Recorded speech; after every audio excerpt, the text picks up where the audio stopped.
오늘은 Father's Day로 지키는 주일입니다.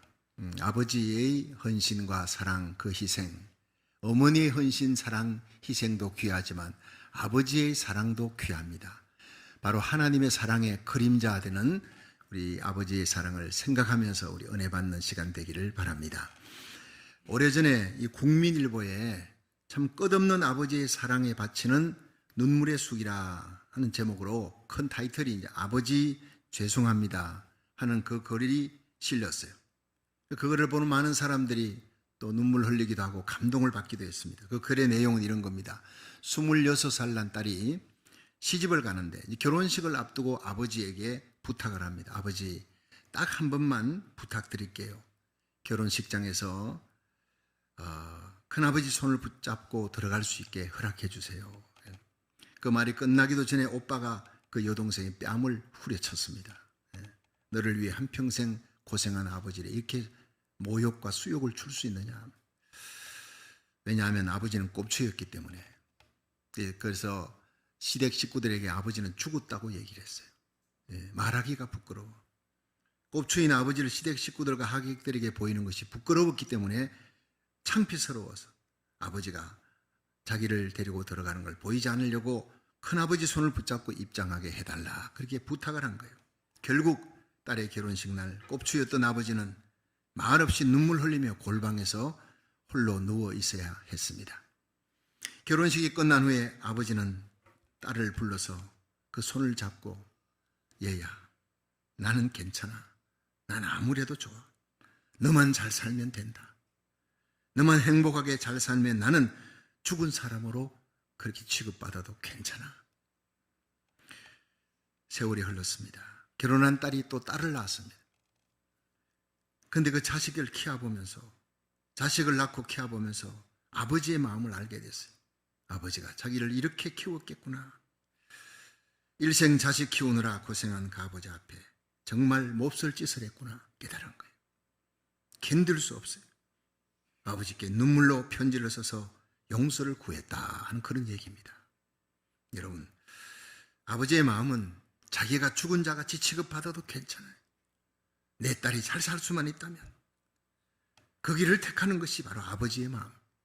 여러분, 이것이 바로 하나님의 사랑의 그림자입니다. 성경 여러 곳에서는 하나님의 사랑을 아버지 사랑에 비유를 했습니다. 누가복음 15장 탕자의 비유에도 그렇습니다. 기다리는 사랑, 덮어주는 사랑, 한없이 용서하며 기다리고 거지가 되어 돌아와도 높여주고 존귀하게 세워주는 마음. 그렇습니다. 오늘 이 하나님을 아버지라 표현한 것이 예수님의 주기도문 첫머리에 나옵니다. 이렇게 기도하라. 하늘에 계신 우리 아버지, 그 귀한 하나님의 말씀을 우리가 받고 함께 은혜 받는 시간 되기를 주의 이름으로 축원합니다. 첫째로, 하나님은 하늘에 계신 아버지다 하는 사실이. 우리 마태복음 6장 9절을 다시 한번 읽습니다. 시작. 그러므로 너희는 이렇게 기도하라. 하늘에 계신 우리 아버지여, 이름이 거룩히 여김을 받으시오며. 자, 여러분, 우리 하나님은 하늘에 계신 우리 아버지, 나의 아버지가 아니라 우리의 아버지인데 그분은 하늘에 계시다. 초월적인 존재예요. 우리는 낮은 땅에 있지만 하나님은 높은 하늘에 계신 초월적인 존재입니다. 바로 우주를 창조하신 분이라는 거예요. 여러분, 하늘에는 파란 하늘, 이 스카이가 아니라 우주를 창조하신 하나님, 전능자라는 겁니다. 저는 가끔씩 이 영상으로, 유튜브를 통해서 영상으로 우주를 이렇게 찾아봅니다. 참 기가 막힙니다. 얼마나 넓은지. 우주 안에서 지구는 그냥 먼지만도 못한 겁니다. 아무것도 아니에요. 여기서 비행기 타고 이제 이 서부에서 동부까지, 뉴욕까지 간다 그러면 5시간 반 걸립니다. 빨리 날아가도. 그런데 한국은요, 뭐 서울에서 제주도까지 30분 안에 다 날아가는 거예요. 더 이상 날아갈 데가 없어요. 여러분, 미국은 참 큽니다. 끝없이 날아갑니다. 한 번씩 창문 열고 보면 그 대륙이 기가 막히게 넓습니다. 자, 넓구나. 5시간 반, 6시간 이 비행기 타고 날아가는 이 미국은 정말 넓구나. 이런데 여러분, 이 우주에 보면 지구는 너무 작은 거예요. 너무 작은 거예요. 그런데 이 우주를 만드신, 지구를 만드신 하나님 정도가 아니라 우주를 창조하신 하나님을 저는 보기 위해서 영상을, 우주를, 갤럭시를 보는 거예요. 그런데 그걸 연구해 보니까 이 태양의 직경이 130만 킬로미터, 여기서 롱비치에서 부산 앞바다까지 가는데 1만 킬로미터밖에 안 됩니다. 그 넓은 태평양 1만 킬로미터. 그런데 이 태양은 직경이 130만 킬로미터라니까요. 여러분 지금 좀 놀라는 기색이라도 해야지 내가 좀 이렇게 실감을 할 텐데, 130만 킬로미터인데 그 크기가 지구의 109배입니다. 태양의 크기가 지구의 109배라고요. 근데 몇 년 전에 천문학자들이 허블 망원경 가고 쫙 이렇게 우주 중심에 있는 이 은하계 중심에 거대한 별을 발견했는데 그 별의 이름이 피스톨이에요. 이 피스톨은 직경이 4억 5천만 킬로미터입니다. 자, 여기서 태평양 가로질러서 얼마예요?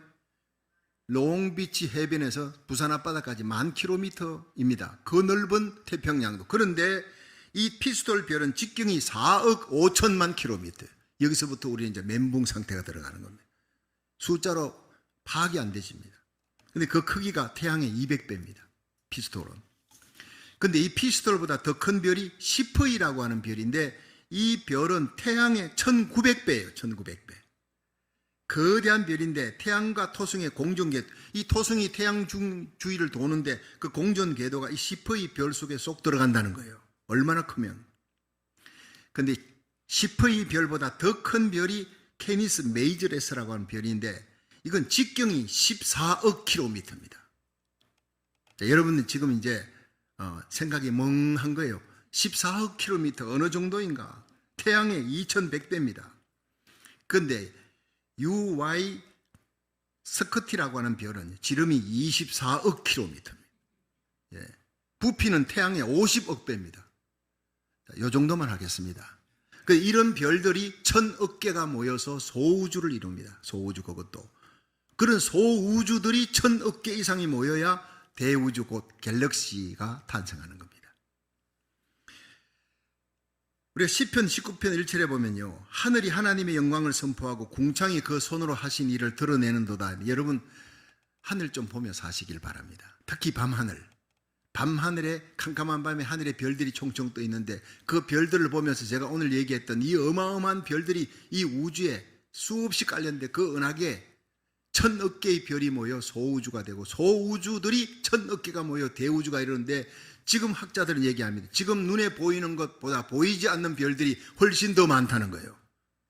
자, 이런 어마어마한 우주를 창조하신 분이 우리의 아버지라는 것입니다. 그분이 하나님이라는 겁니다. 엘로힘. 하나님의 이름 야훼라 그럽니다. 엘로힘은 전능자라는 겁니다. 그 하나님이 이 우주를 만드셨다.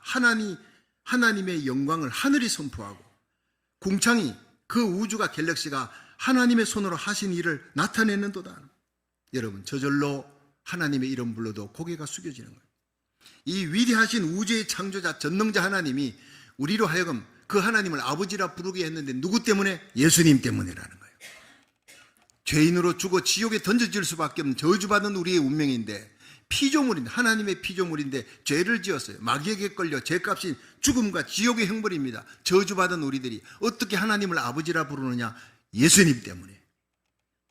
하나님의 아들 예수님이 이 땅에 오셔서 우리의 죄를 대속하는 십자가 피 흘려주시고 부활하셨습니다. 그 예수님의 십자가 부활을 구주로 내가 믿고 예수님을 구주로 영접하면 하나님의 자녀가 되는 권세를 주었다고 요한복음 1장 12절은 얘기하는 거예요. 자녀면 하나님의 아버지가 되는 거예요. 영접하는 자 곧 그 이름을 믿는 자들에게 하나님의 자녀가 되는 권세를 주셨느니라. 할렐루야.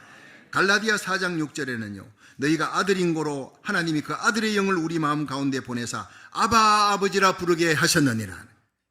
하나님을 아바 아버지라 부르게 만드시는 분은 성령인 거예요. 아들의 영, 성령이 우리 가운데 들어오면 하나님을 아버지라 부르는데, 구약의 위대한 다니엘, 이사야, 위대한 에스겔 선지자, 그들은 하나님을 아버지라 부를 수가 없어요. 자격이 없어요.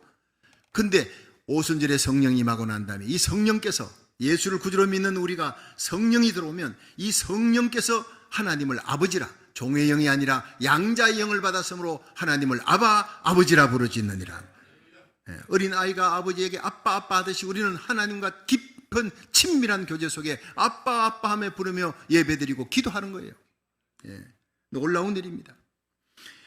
예수의 피를 들고 하나님의 보좌 앞에 담대히 나가는 예배되기를 주의 이름으로 축원합니다. 하나님을 아버지라 부르는 거예요. 왕같은 제사장 그리스도의 신부입니다. 여러분, 신부라는 단어가 남자인데 무슨 신부라는 표현을 쓰느냐? 상징입니다. 예수 그리스도가 왕입니다. 만왕의 왕이신 예수님 곁에 신부로, 가장 사랑하는 신부로 세워진 저와 여러분들은 예수님의 권세와 영광을 함께 누린다는 뜻으로 신부라는 표현을 쓴 겁니다. 왕같은 제사장입니다. 뿐만 아니라 이 세상 사는 동안 하나님 복음 전하고 하나님 나라 세워나갈 때 하나님께서 우리를 간섭하시고 친히 통치하시고 다스리는 거예요. 하늘에 계신 우리 아버지, 한번 따라 합시다. 하늘에 계신 우리 아버지요. 이 기도의 대상이, 우리 예배의 대상이 하늘에 계신 우리 아버지인데, 하늘에 가만히 앉아 계셔서 영광만 받으시는 그 분이 아니라는 거예요. 이거는 하늘에 계신 우리 아버지는요, 무소부재하신, 어디든지 계시는, 공기가 어디든지 충만하듯이 하나님은 어디든지 계시는 분이시다. 하늘에 계신이라는 헬라 원어는 호엔토이스 우라노이스예요. 우라노스가 하늘인데 하늘, 그 복수형이 우라노이스입니다. 그러니까 성경은 하늘에 하늘들, 하늘에 하늘이 또 있다는 거예요. 여러분, 고린도후서 12장의 사도 바울은 내가 12년 전에 삼청천에 세 번째 하늘에 올라갔다 그랬어요. 우리는 스카이, 파란 하늘만 보지만 성경은요, 하늘 위에 우주가 있고 그 우주, 소우주 위에 대우주가 있고 여러분 천국이 있다는 이미 다 얘기하고 있는 겁니다. 그 모든 우주 속에 충만해 계신 분이 우리 하나님인 줄로 믿으시기 바랍니다. 아니 계신 곳이 없으신 편재하신, 그러니까 그 하나님은요, 우리가 뭘 하고 있는지, 어둠 속에 뭘 하고 있는지, 혼자 뭘 하고 있는지 다 지켜보는 눈이 있다는 겁니다. 하나님의 임재를 느끼는 거예요. 하나님의 임재를 느끼는 사람은 죄를 짓지 못합니다. 죄를 지었다 해도 즉각 회개합니다. 이것이 하나님과 동행하는 삶이라는 겁니다. 특별히 우리가 죄를 지을 때 어떤 의식을 갖고 있느냐면, 누가 쳐다보는 사람이 없다, 나 혼자 있다, 그러면요 은밀하게 죄를 범합니다.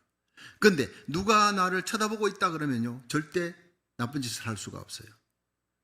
막 부부끼리 막 싸우다가도, 아니 갑자기 딩동에 나가보니까 내가 참 존경하는 교수님이 오셔서, 그 교수님이 오시면 그 교수님과 얘기하고 있는 30분 동안은 얼마나 부부가 상냥하게 아까 싸우던 것은 사라지고 그저 교수님 앞에서, 그런데 교수님 가고 난 다음에 아까 어디까지 얘기해서 또 싸웁니다.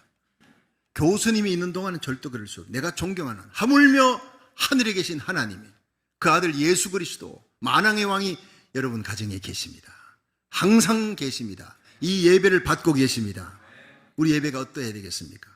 서리바 딸딸 끌고 교회에 올 수 없습니다. 예배 드리면서 책상다리 하고 앉아 있을 수 없습니다. 어전의식, 하나님의 임재의식, 이것이 바로 하나님과 동행하는 자예요. 에녹과 노아가 하나님과 동행했더라, 들림받아 올라가는 겁니다. 환난 가운데 지켜주는 겁니다. 특별히 창세기 39장에 보면 요셉 얘기가 나오잖아요. 요셉이 무엇으로 죄악을 이깁니까? 어전의식입니다. 하나님 임재의식입니다. 그가 애굽 땅에 팔려갔어요. 종살이 하다가, 보디발 장군 집에서 종살이 하다가 인정받아서 총무가 되었는데, 총무가 되면서부터 하나님이 그 보디발 장군 집에 요셉 때문에 복을 부어주시니라 이랬어요. 복의 통로가 된 겁니다. 여러분이 이 시대, 여러분이 살고 있는 모든 포지션, 삶의 자리에서 복의 통로가 되기를 주의 이름으로 축원합니다. 요셉은 복의 통로의 삶을 살았어요. 그런데 절대절명의 위기가 옵니다. 너무 잘생겼어, 너무 일도 잘하고, 여주인이 마음이 빼앗겼어요. 날마다 눈짓하며 나하고 동침하자, 한 번만. 절대절명의 위기입니다. 그 말 안 들어주면 죽을지도 모릅니다. 어느 날 보니까 보디발 장군이 출장을 갔어요. 그 집에 있는 사람들 다 피크닉을 보내서, 이건 제 얘기입니다. 피크닉 보내고 그 집에 딱 요셉하고 둘이 남아있는 상황에서 요셉을 여주인이 자기 안방으로 불렀어요. 주인이 부르니까 갔어요. 나하고 동침하자. 여러분, 큰일 났습니다. 그런데 어떻게 이깁니까? 요셉이 이렇게 얘기합니다. 이 집에는 나보다 큰 이가 없으며 주인이 아무것도 내게 금하지 아니하셔도 금한 것은 당신뿐이니 당신은 자기 아내임이라. 그런즉 어찌 이 큰 악을 행하여 여호와 앞에 덕죄하리이까? 당신하고 나밖에 없습니까? 아닙니다. 하나님의 눈이 여기 있습니다. 하나님이 눈 벌 뜨고 살아계십니다. 여기 우리와 함께 계신 인격자이신 하나님이 우리를 지켜보고 있습니다. 그런즉 내가 하나님 앞에 고람되어 하나님 앞에 덕죄하리이까? 그러니까 모욕감을 느낀 이 여인이 말이죠, 이 요셉의 옷을 잡으니까 옷을 벗고 도망을 쳐버려요. 그 일로 감옥에 들어가지요. 그러나 하나님이 때가 되니 어제의 감옥에서 오늘의 애굽의 총리의 자리에 올리시고 애굽과 팔레스틴을 자기 아버지와 형제들을 살리는 역할을 일으키고 꿈을 이루게 하는 거예요. 여러분, 거룩하게 살아가시고 성결하게 살아가시고 하나님의 눈을 의식하고 어전의식을 가지고 여러분 언제나 삶의 자리에서 예배 때나 가정생활이나 직장생활 모든 삶에 하나님의 눈을 의식하는 어전의식 갖고 살아가시기를 주의 이름으로 축원합니다. 그게 그리스도의 신부의 삶이에요. 거룩한 삶이에요. 거룩하고 순결한 삶이에요. 주님은 다시 이 땅에 올 때 이런 그리스도인을 데리고 올라갑니다. 들림받는 사건이 일어납니다. 마태복음 24장 44절에 이러므로 너희도 예비하고 있으라. 생각지 않은 날 생각지 않은 때에 인자가 오리라 그랬어요.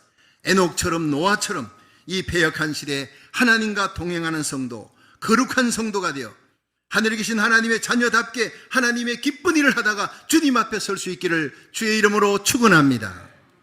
두 번째, 하나님은 베푸시는 아버지입니다. 히브리서 4장 16절 한번 읽어봅니다. 시작. 그러므로 우리가 긍휼하심을 받고 때를 따라 돕는 은혜를 얻기 위하여 은혜의 보호자 앞에 담대히 나아갈 것이니라. 아멘. 여기서 중요한 것은요, 아버지는 그냥 베푸는 분이에요. 주는 분이에요. 우리의 설 것을 미리 아시고 준비하시는 여호와이래요. 저는 아버지 이렇게 생각하면 돌아가신 제 아버지가 생각이 납니다. 아버지는 주는 것만으로 행복한 분이라는 거예요.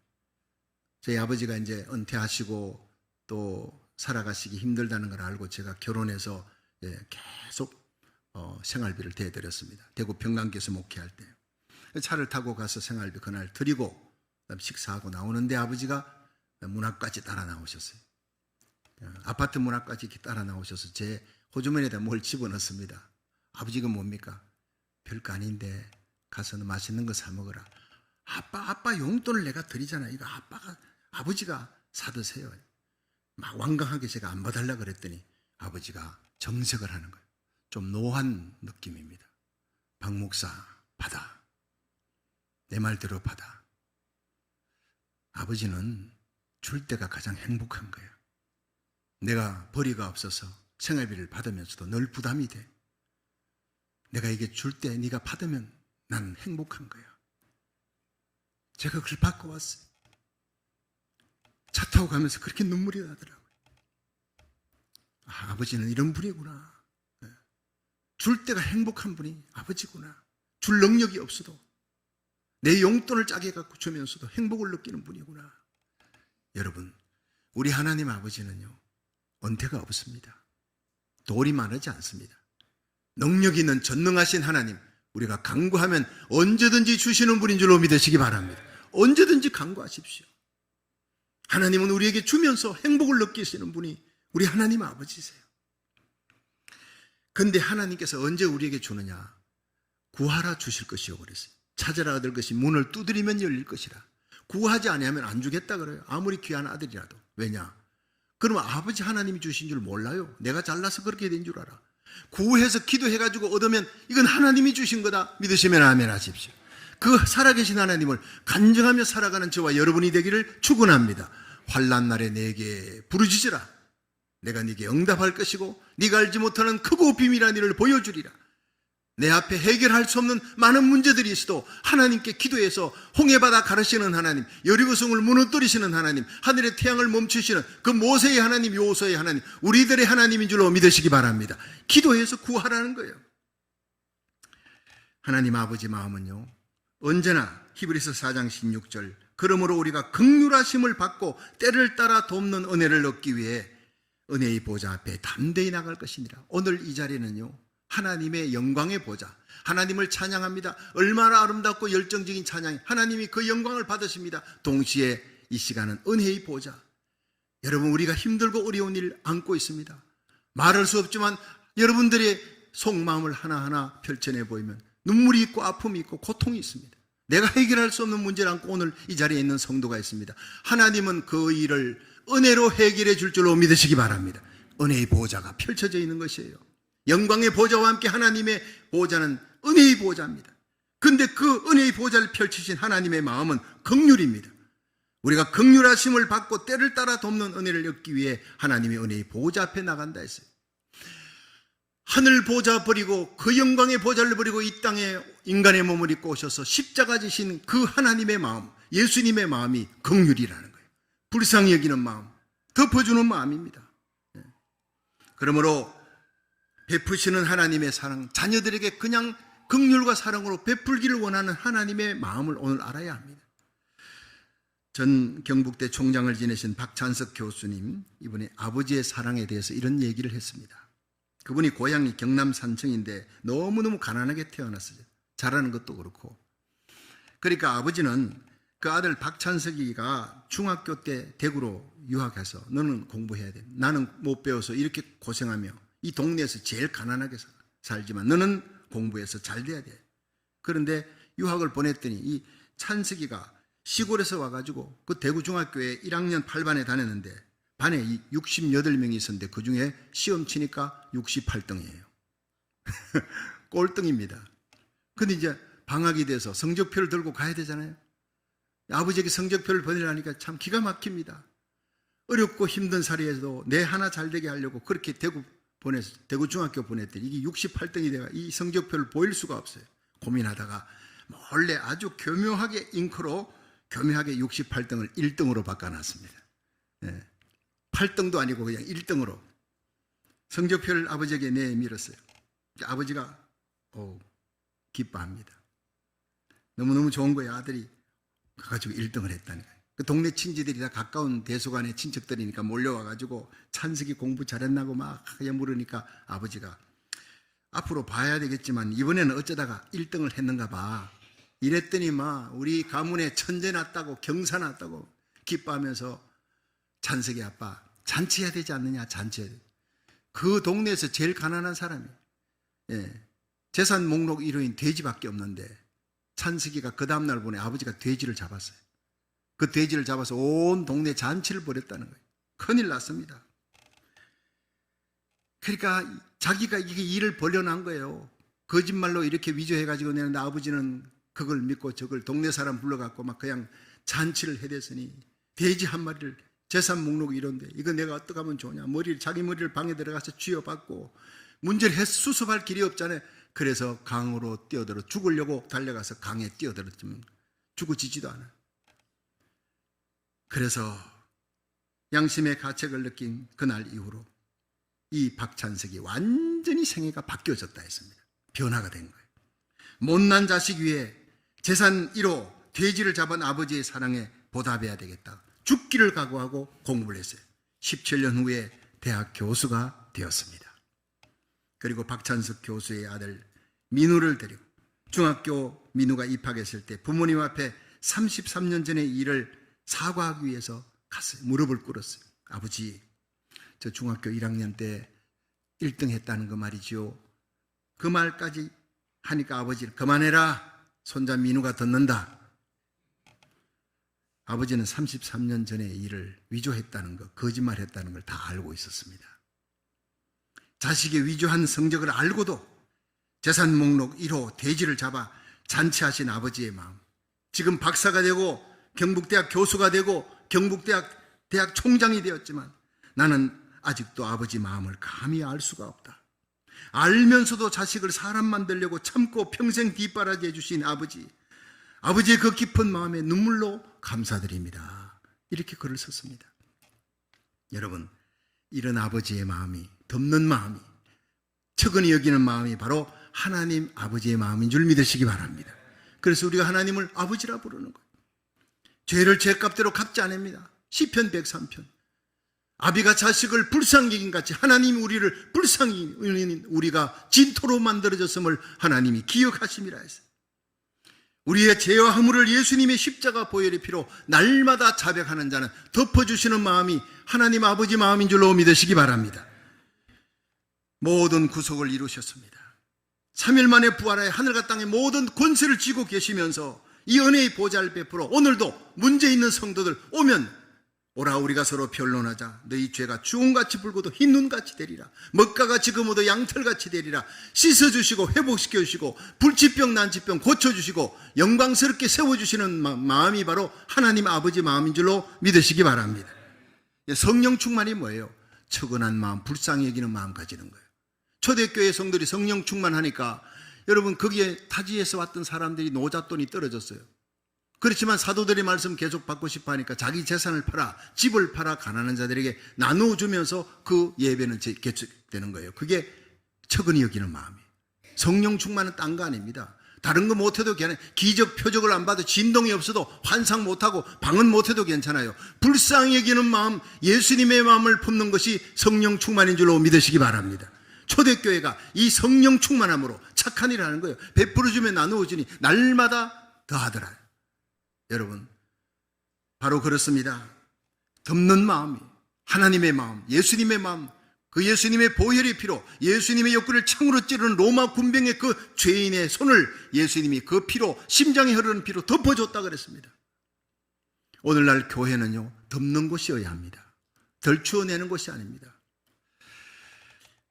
마귀는요, 9가지 잘한 거 있어도 다 그냥 잘한 거 끄집어내지 않고 한 가지 잘못했는 걸 덜추어내요. 그게 마귀입니다. 성령은 9가지 잘못했는 허물이 있어도 다 예수의 피로 덮어버리고 한 가지 잘한 것, 그걸 덜쳐내어 그 사람을 존귀하고 자랑스럽게 만드는 거예요. 여러분이 성령 충만하여 언제나 서로 사랑하고 서로 세워줄 수 있는 거룩한 하나님의 백성 되기를 주의 이름으로 축원합니다. 그렇습니다. 여러분, 하나님은 우리 아버지입니다. 우리 염려 걱정 미리 다 알고 계십니다.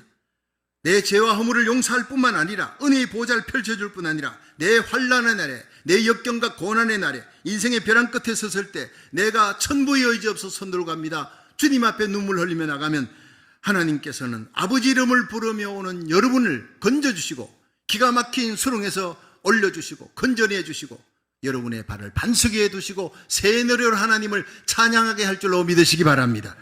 요한일서 5장 14절에 그를 향해 우리의 가진 바 담대한 것은 이것이니 그의 뜻대로 무엇을 구하든 하나님이 들으심이라. 하나님이 들으시는 줄 알아. 척은히 여기는 마음을 가진 하나님이 우리의 기도를 들으시는 줄을 안적 얻은 줄을 아느니라 그랬어요. 시편 51편 17절에 하나님이 구하시는 제사는 상한 심령이라. 하나님 앞에 상하고 통회하는 마음으로 나갈 때 그 눈물의 기도를 들으시고 하나님이여 상하고 통회하는 마음을 주께서 결코 멸시치 아니하시리라 했어요. 잠언 8장 17절에 나를 사랑하는 자들이 나의 사랑을 입으며 나를 간절히 찾는 자가 나를 만날 것이니라. 오늘 이 예배는 상한 마음으로 나가 하나님 앞에 고백하고 하나님을 만나는 복된 예배가 되기를 축원합니다. 역대하 16장 9절에 여호와의 눈은 온 땅을 두루 감찰하사 전심으로 자기를 향하는 자에게 능력을 베풀어 주시느니라. 죽을 병도 고쳐주신다는 겁니다. 여러분, 하나님은 우리 아버지입니다. 잊지 마십시오. 우리의 기도를 들으시고 기가 막힌 수렁과 웅덩이에서 우리를 끌어올리시고 새 노래로 영원히 하나님 살아계심을 간증하며 찬양하게 하는 분인 줄로 믿고 척은히 여기는 마음, 불쌍히 여기는 마음으로 우리를 부르시는 하나님 앞에 나아가 예배드리며 하나님의 놀라운 기적을, 영광을 체험할 수 있기를 주의 이름으로 축원합니다. 마지막 세 번째, 하나님은 보호하시는 분이라는 거예요. 지켜주시는 분이다. 시편 50편 15절 한번 읽어봅니다. 시작. 환난 날에 나를 부르라. 내가 너를 건지리니 네가 나를 영화롭게 하리로다. 아멘. 여러분, 우리는 하나님의 자녀입니다. 예수님 때문에 우리는 예수를 나의 구주로 믿는 순간 하나님을 아버지라 부르게 됐어요. 그러나 여전히 이 세상 살면서 하나님 뜻대로 살려고 애쓰지만 넘어지고 쓰러지고 약한 자녀입니다. 허물과 죄가 많고 여전히 넘어집니다. 그렇지만 우리는 오뚜기처럼 다시 십자가 보혈 부여잡고 십자가 부여잡고 일어나시기를 주의 이름으로 축원합니다. 하나님은 강합니다. 하나님은 절대 약하지 않습니다. 우리는 약해도 하나님은 강합니다. 그 강한 팔로 자녀를 붙드십니다. 이사야 41장 10절에 두려워 말라 내가 너와 함께함이라. 놀라지 말라 나는 너의 하나님이 됨이라. 두려워할 일이 많은 세상에 겉으로는 평안한 것 같아도요, 놀랄 일이 많아요. 깜짝깜짝 놀랄 일이, 염려 근심거리가 쓰나미처럼 몰려오는데 두려워 말라, 내가 다 알고 있다. 놀라지 말라, 내가 함께하고 있다. 내가 너와 함께하리라. 나의 의로운 손으로 나의 굳센 팔로 너를 붙들어 주리라. 이사야 41장 10절은 말씀하고 있는 거예요. 여러분, 오늘도 하나님 성전에 와서 예배드리면서 기도하면서 하나님의 굳센 팔을 붙드시기를 주의 이름으로 축원합니다. 여러분, 우리가 언제 하나님 만날 수 있으며 언제 그 굳센 팔로 우리를 붙드시는 강한 하나님을 만납니까? 환난 당할 때입니다. 내가 해결할 수 없는 문제에 부딪혀 있을 때입니다. 출애굽기 14장에 보면요, 이스라엘 백성들이 모세와 함께 홍해바다를 건너려는데 홍해바다는 넘실거리고 뒤에는 애굽의 마병들이 쳐들어오니 이 절대절명의 위기 속에서 하나님께서 모세야 너 뭐하느냐, 손을 내밀으라, 기도의 손을 내밀으라는 거예요. 하나님은 모세의 그 손 없이, 필요 없이 하나님께서 직접 홍해바다 가를 수 있습니다. 그러나 하나님은 모세의 손, 기도의 손을 내밀기를 원하고 있고, 성도의 기도를 통해 하나님은 난공불락의 성을 무너뜨리고 홍해바다도 가르시는 하나님인 줄로 믿으시기 바랍니다. 교회의 권세가 기도에 있다는 겁니다. 그래서 모세가 손을 내밀 때 거대한 동풍이 밤새도록 불어서 이스라엘 백성 다 건너고 애굽의 마병들이 뒤따라오니까 그 다음 하나님이 모세에게 다시 손을 내밀어, 기도의 손을 내미니까 그렇게 따라오던 이 애굽의 마병들이 다 물속에 수장돼 죽잖아요. 구원도 철저하게, 심판도 철저하게 그렇게 끈질기게 따라오며 염려 근심거리였던 그 문제를 깨끗하게 해결해 주시는 분, 기도할 때 만나게 될 줄로 믿으시기 바랍니다. 마가복음 7장 48절에 오병이어 기적을 행한 후에 사람들이 예수님 왕으로 모시려니까 예수님은 산 위로 올라가시고 제자들 보고 빨리 바다 건너 그라사 지방으로 가라. 배 타고 가다가 광풍이 새벽에 일어나는 거예요. 그 캄캄한 밤에 광풍이 일어나 다 죽게 생겼으니까 괴로이 노를 젓고 육지로 되려 하지만 점점 멀어지는 거예요. 예수님이 산에서 그것을 보셨어요. 성경에 보면 예수께서 그들이 괴롭게 노를 젓는 것을, 괴로이 노 젓는 것을 보시고 했어요. 여러분 인생에 괴로이 노 젓지 않는 사람 아무도 없습니다. 여러분이 괴로이 노 젓을 때, 주님의 이름을 부를 때, 살려달라 그럴 때 우리 주님께서 파도 위를 걸어서 다가오시는 겁니다. 여러분 마가복음 7장 51절에 예수님이 배에 올라 저희에게 가시니 바람이 그치는지라. 문제는요, 예수님을 모시니까, 여러분의 심령에, 여러분 가정에, 우리 교회 예수님 모시니까, 우리 고국 대한민국이, 여러분 미국 땅이 예수님 모시면 문제가 다 해결될 줄로 믿으시기 바랍니다. 광풍은 잔잔케 되는 거예요. 내 인생에 바로의 군대처럼 고난이 들이닥쳐도 모세처럼 손들고 기도하세요. 모든 고난과 재앙을 막아주시는 하나님, 우리 인생에 풍랑이 일어나도 풍랑이를 걸어오시는 주님 발견하고 예수님 모시면 모든 문제, 모든 풍랑이 즉시 잔잔하게 될 줄로 믿으시기 바랍니다.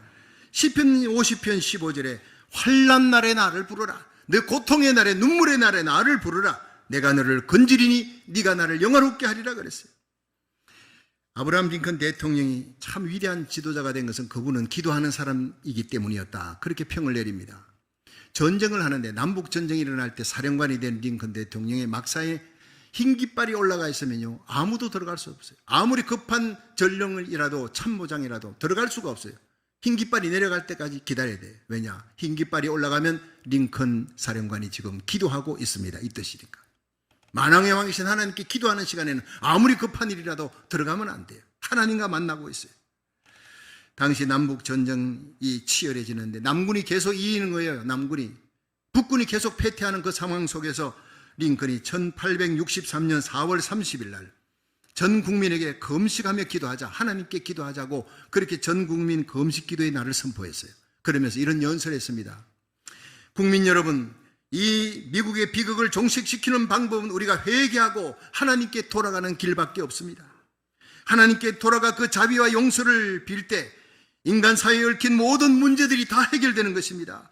남북 전쟁을 위시한 인간 역사 속에 일어나는 모든 비극들은 결국 인간이 하나님을 떠나고 진리의 말씀인 성경을 떠났기 때문입니다. 우리 하나님 앞에 무릎 꿇고 금식하며 기도합시다. 환난 날에 나를 부르라, 내가 너를 건지리니 네가 나를 영화롭게 하리라. 그렇게 약속하신 하나님을 만나게 될 것입니다. 이 연설이 게티스버그 연설과 함께 지금까지 링컨의 2대 명연설로 꼽히고 있습니다. 이 연설 후에 전 국민이 감동해서 금식기도 들어갔어요. 하루 금식기도를 들어갔는데 그 기도의 결과 링컨의 역전승입니다. 이기던 남군이 패퇴하고 계속 지던 이 북군이 승리하면서 마침내 북군의 승리로 끝나게 됐다는 거예요. 여러분, 기도할 때 하나님의 손이 역사한 줄로 믿으시기 바랍니다.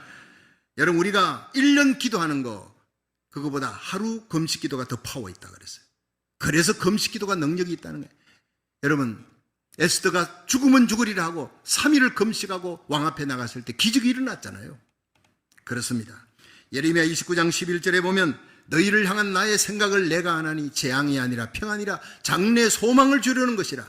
너희가 내게 나와 부르짖으며 내게 기도하면 내가 들을 것이요 너희가 나를 찾고 찾으면 나를 만날 것이니라. 오늘 이 예배가 하나님을 찾고 하나님께 앙망하고 하나님께 기도하며 하나님께 예배드려 하나님 만나는 예배, 하나님의 임재를 체험하는 예배 되기를 주의 이름으로 축원합니다.